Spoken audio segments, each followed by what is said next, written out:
दाऊद, असाप, कोरे, एनॉनमस, सुलेमान, मूसा, एतान, हेमान। आज हम बात करेंगे इन सभी के बारे में। ह्यूमन का एक नेचर होता है, हम हमेशा मेजर चीज़ों की ओर गौर करते हैं, पर हम भूल जाते हैं उन माइनर लोगों को जो बैक स्टेज काम कर रहे होते हैं, जिनका कंट्रीब्यूशन तो बहुत बड़ा होता है पर उनके नाम सामने नहीं आते।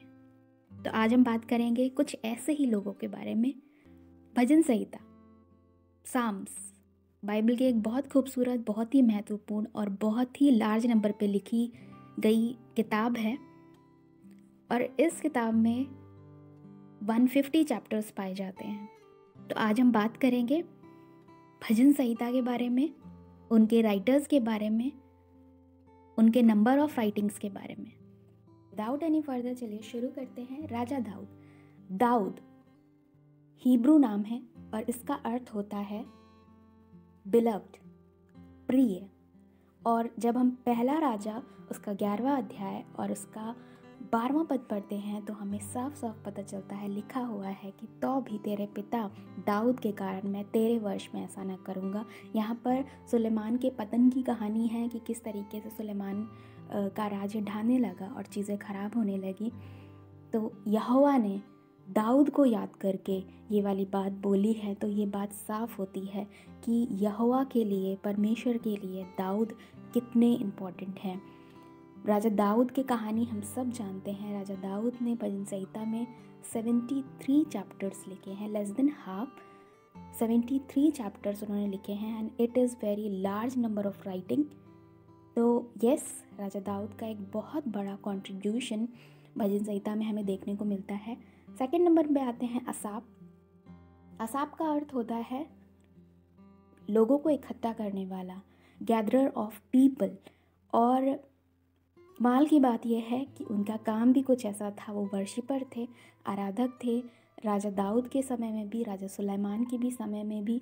और वो सबसे पहले लेवाइट थे, लेवी गोत्र के थे और प्रॉफिट भी थे। असाप और उसकी फैमिली ने 12 अध्याय भजन संहिता के लिखे हैं। उसके बाद आते हैं कोरे वंशी। अगर आपको याद हो तो गिनती की किताब में 16वें अध्याय में कोरे की कहानी लिखी हुई है कि जब मूसा और हारून इज़राइलियों को मिस्र से निकाल के लेके आ रहे थे, जंगल में थे, तो कोरे नाम का एक व्यक्ति हारून और मूसा से लड़ने लगा, विरोध में बात करने लगा। और वो सिर्फ हारून और मूसा के विरोध में नहीं था वरन खुदा की भी बातों के विरोध में था। और उसने 250 लोगों को इकट्ठा किया और उनसे बलवा करने लगा। और तभी परमेश्वर ने ऐसा किया कि जो धरती थी वो फट गई और वो लोग उसमें समा गए। लिखा हुआ है कि वहाँ पर उसके पुत्र भी थी और वो भी बलवा कर रहे थे, लेकिन समहाउ वो वहाँ से हट गए और वो नहीं मरे। और कमाल की बात ये है कि they became worshipper, they became author, वो एक आराधक बन गए। और उन्हीं की बात यहाँ लिखी है कि कोरे वंशी जो रिबेलियन थे वो परमेश्वर में आए और किस तरीके से उन्होंने भजन संहिता में 11 चैप्टर्स लिखे हुए हैं।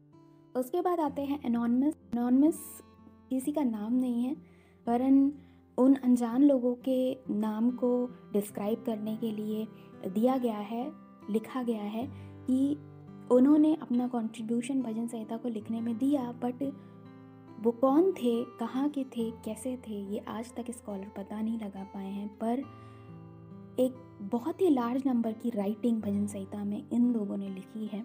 और आफ्टर दाऊद भजन संहिता में इनकी लार्ज राइटिंग हमें देखने को मिलती है। 49 चैप्टर इन लोगों ने लिखे हैं जिनके नाम भी हम नहीं जानते। उसके बाद आते हैं सुलेमान। सुलेमान के नाम का अर्थ होता है पीस, शांति, an extraordinary wise man, एक अत्यंत बुद्धिमान व्यक्ति। और सुलेमान के बारे में सब जानते हैं। तो किंग सोलोमन ने भजन संहिता में 1 अध्याय लिखा है। उसके बाद आते हैं मोसेस, मूसा। मूसा के नाम का अर्थ होता है to pull out, draw out, यानी कि खींच निकालना, बाहर निकालना, बचा लेना। और आपको अच्छी तरीके से पता है कि मूसा को फिरौन की बेटी ने किस रीति से नील नदी से खींच निकाला, बचाया। मूसा ने 1 अध्याय भजन संहिता का लिखा है। उसके बाद आता है एतान द एजराइट, एतान एजरा वंशी। एतान के बारे में हिब्रू बाइबल में हम बहुत अच्छे से देखने को पाते हैं। एतान जो थे वो राजा दाऊद के दरबार में एक गायक थे and he was very wise person, क्योंकि पहला राजा 4 अध्याय उसके 31वें पद में लिखा हुआ है, जब सुलेमान के शासन की तारीफ़ हो रही है, सुलेमान के बुद्धि की तारीफ़ हो रही है, तो उसी वक्त ये बात मेंशन की गई है, सुलेमान की तुलना एतान से की गई है और कहा गया है कि सुलेमान एतान से भी अधिक बुद्धिमान है, यानी कि एतान वॉज वाइज पर्सन। तो एतान ने एक भजन संहिता में एक अध्याय लिखा है जो कि एतान एजरावंशी मश्किल के नाम से है।